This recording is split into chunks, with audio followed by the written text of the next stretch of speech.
అది తల్లి, ఈ గాయం వెనుక ఉన్న గాథ.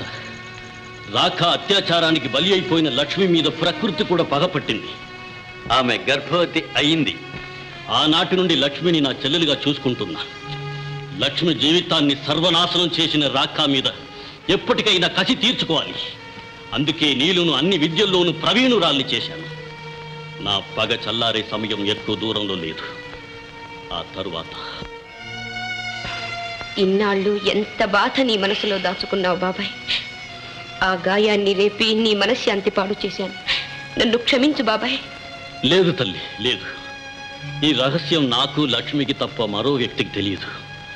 నువ్వు కూడా ఎవరికి చెప్పనని నాకు మాటవు తల్లి. ముఖ్యంగా నీలుకు తెలియకూడదు. అలాగే బాబాయ్. రా బాబాయ్, అన్నం తిందువు గాని.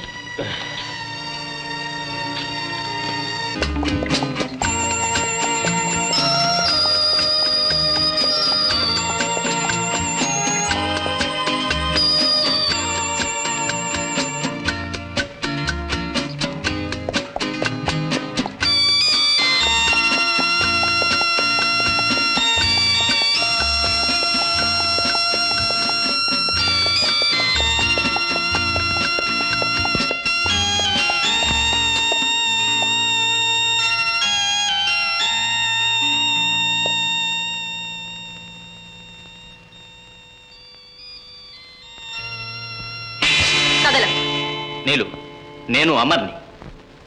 నువ్వా? అయితే నువ్వు నా వెంటనే వస్తున్నావా? అవును, ఎప్పుడు నీకు నీడలా తోడుగా ఉందామని. నాకు ఎవరి సహాయం అక్కర్లేదు. నీలు, అన్ని సమయాలు మనవి కావు. ఆ బందిపోటు ముఠ పచ్చి నెత్తురు తాగే క్రూరులు. వాళ్ళు పచ్చి నెత్తురు తాగితే నేను వాళ్ళ వెచ్చని రక్తం పీలుస్తా. సరే, ఇంతకీ ఆ కిరీటం విషయం? అది నీకు అనవసరం. నీలు, అమ్మవారి విషయం అందరికీ అవసరమే. అంత అవసరం అయితే రేపు గుళ్ళోకి వచ్చి చూడు.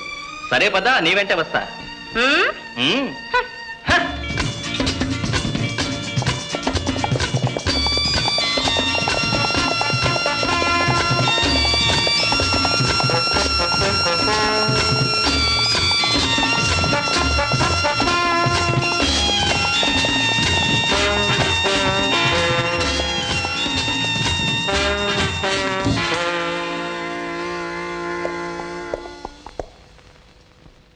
ఎందుకు దిగావు? దాహం వేసింది, దిగాను. అది కూడా నీకు చెప్పాలా? సరే పదా, నేను వస్తాను.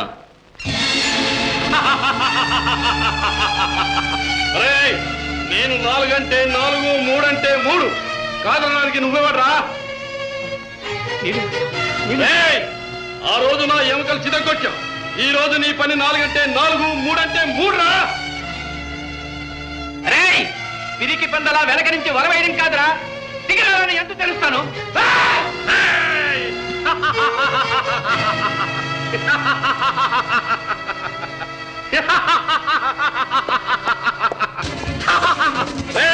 నేను 4 అంటే 4, 3 అంటే 3 ఇప్పుడైనా తెలుసుకున్నావా? ఒక్కడే అనుకుంటే జంటగా దొరికారా?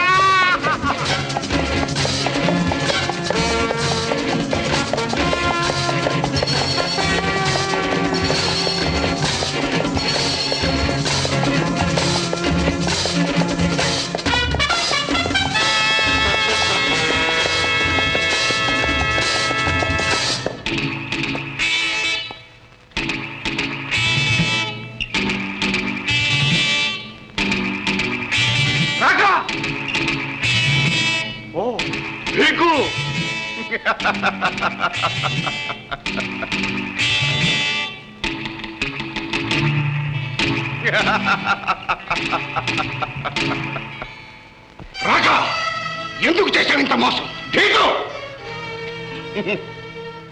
స్నేహంలో మోసం ఒకప్పుడు చేశా, కానీ నీ విషయంలో మాత్రం ఇంతవరకు చేయలేదు. ఇక ముందు కూడా చేయడే. రాక మాట జరగ. నీ స్నేహం అర్థమైంది. కిరీటం ఇచ్చి 5 లక్షలు తీసుకున్నావు. మళ్ళీ నువ్వే ఒక అమ్మాయిని పంపి ఆ కిరీటాన్ని కాజీ. ఏమిటి నువ్వు అనేది? నేను కష్టపడి సాధించిన కిరీటానికి డబ్బు ఇవ్వలేదు సరిగదా? దాన్ని నీ దగ్గరకు తీసుకొచ్చిన నా మనుషులు ఏమయ్యారో సంజాషి చెప్పాల్సింది కూడా నువ్వే. అబద్ధాలాడి తప్పించుకోలేవు రాక. ఒక్కటి గుర్తుపెట్టుకో, ఈ డీకు దేనైనా సహిస్తాడు, కానీ మోసం మాత్రం సహించలేడు. నేను అదే చెప్తున్నాను. రాక మాట కట్టుబడి వ్యక్తి జరిగింది ఏమిటో వివరంగా చెప్పు. ఇంతకీ ఆ కిరీటం ఏది? నీకే పంపావు. కానీ నీ మనుషులు డబ్బు తీసుకెళ్ళగానే ఆ పిల్ల వచ్చి, పిల్ల ఇందులో ఏదో మోసం జరిగింది. ఎవరా పిల్ల? అది పిల్ల కాదు, పిడుగు. బహుశా రత్నగిరి నుంచి వచ్చి ఉంటుంది. పద భిక్కు, ఆ సంగతి ఏమిటో ఇప్పుడే తెలుసుకుందాం. పద.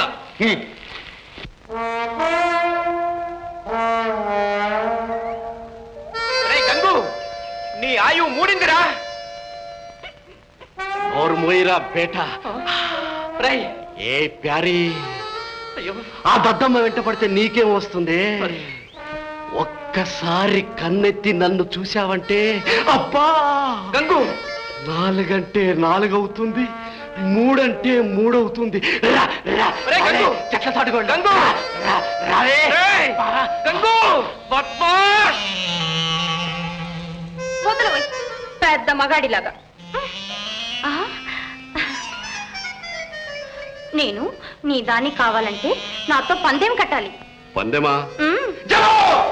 నువ్వు నాకంటే వీరుడువని ముందు నాకు నమ్మకం కలగాలి. ఓ నిన్ను అమాంతంగా ఏం చేస్తాను? పందెం గెలిచిన తర్వాత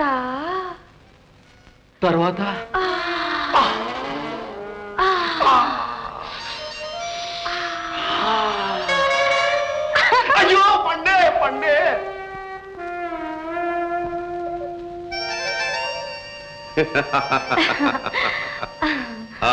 గౌరీ చెప్పు, ఏంటి పందెం? ఈ పండు నా తల మీద పెట్టుకుంటాను. తలకి తగలకుండా ఈ పండు కొట్టాలి.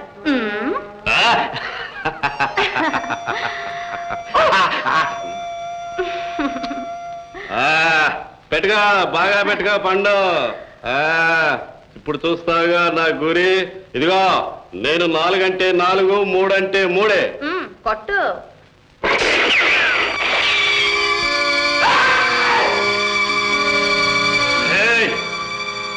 నన్నే మోసం చేస్తావు. నా సంగతి నీకు తెలియదు. నేను 4 అంటే 4, 3 అంటే 3.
చూపిస్తాను నా తడాగా.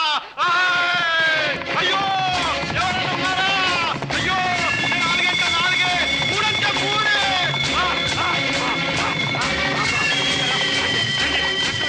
నేను 4 అంటే 4, 3 అంటే 3.